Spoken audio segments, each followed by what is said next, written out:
Bismillahirrahmanirrahim. Assalamu alaikum. Welcome to Easy English with Irfan Rahi. Today, our topic is a future continuous tense. Students, जैसा कि आपको मालूम है कि हमारे सीक्वेंस की ये 9th क्लास है. Previously we have done class 1 से लेकर 8 तक और 9th क्लास में we are going to talk about future continuous tense. तो future continuous tense में हम एक future activity की बात करते हैं कि एक काम जो कि फ्यूचर में कंटिन्यूस होगा, that will be taking place in the near or far future time. So here we are कि future continuous tense का sentence structure ये होगा कि सब्जेक्ट, फिर शल और वेल, फिर be verb, ING form of the verb, and then object और complement. For example, they will be speaking English. Now question ये आता है कि they will be speaking English और they will speak English. What is the difference between the to?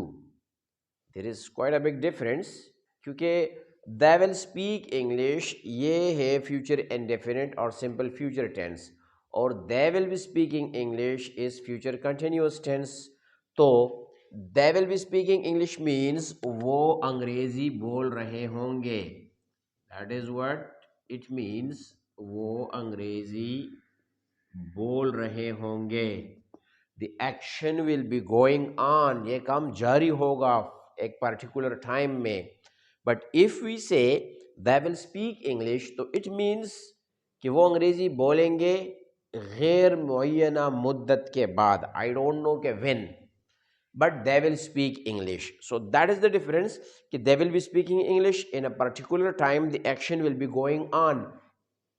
आने वाले एक खास वक्त में वो कुछ कर रहा होगा और आने वाले वक्त में वो कुछ करेगा. So that is the difference.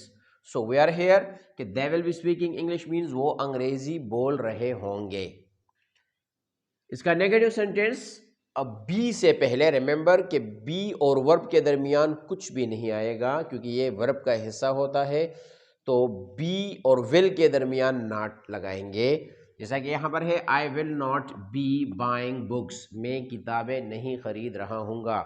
अगर कोई इंट्रोगेटिव सेंटेंस हो तो विल या शल को जुमले के शुरू में लगाएंगे. विल और शल की तफसील फ्यूचर इंडेफिनिट टेंस में बताई गई है, जो कि मेरे ख्याल से क्लास नंबर 5 है. तो उसमें तफसील के साथ बताया गया है कि शल और विल में क्या फ़र्क है. बट लेट्स सम अप के शल सिर्फ आई और वी के साथ ट्रेडिशनल ग्रामर में यूज़ होता है. मॉडर्न इंग्लिश में will, I, we, you, they, he, she, it, name सब के साथ यूज़ होता है. लेकिन ट्रेडिशनल ग्रामर में बी विल, आई और वी के साथ यूज़ हो सकता है, बल्कि हम यूज़ करते हैं सारे लोग. और क्वेश्चन में थोड़ा सा एहतियात करना चाहिए कि आई और वी के साथ जो क्वेश्चन बनता है फ्यूचर किसी भी टेंस में, तो वो शल के साथ हो. For example, shall I go there, shall I meet someone, shall I check the permission, like this. तो ये बेटर है.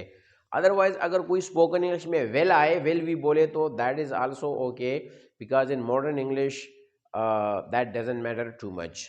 सो हियर वी आर कि she will not be buying books, वो किताबें नहीं खरीद रही होंगी. लेकिन रिमेंबर कि अगर इस विल की जगह हमने शल लगाया, for example I shall play cricket, future indefinite की बात करते हैं, तो आई शल प्ले क्रिकेट, इट्स ओके.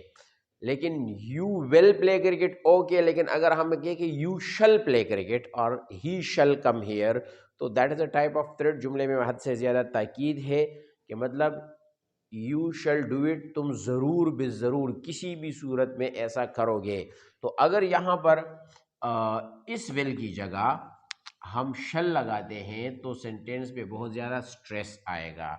इसी तरह इस विल की जगह के she will be waiting for you, वो तुम्हारा इंतज़ार कर रही होगी. लेकिन अगर हम ये कहें कि she shall be waiting for you, तो it means she must needs be waiting for you. मतलब इंतहाई ताकीद है कि किसी भी सूरत वो ऐसा करेगी, और अगर नहीं करेगी तो that will not be good for her.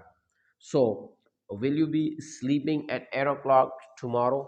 क्या तुम कल सुबह 8 बजे सो रहे होगे, that is what it means. So here अब क्वेश्चन बोलेंगे वेल जुमले के शुरू में, फिर सब्जेक्ट, फिर बी, फिर ING form of the verb और फिर रेस्ट ऑफ द सेंटेंस, और a question mark must be there at the end of every interrogative sentence.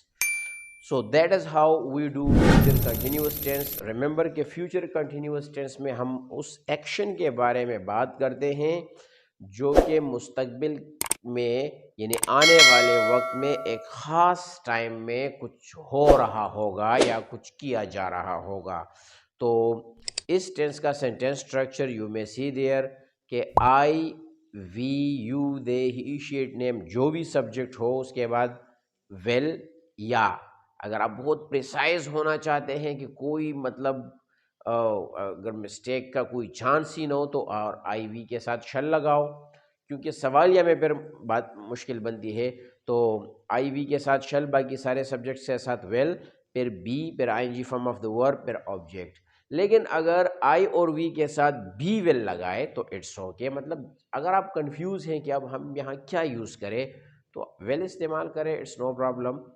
लेकिन क्वेश्चन में थोड़ा सा मुहतात रहना चाहिए कि well I is considered by some of the grammarians incorrect, or shall I is better, or shall we is better than will I or will we. So I think that's it for today from this class. Wish you all the best. Have a very nice time.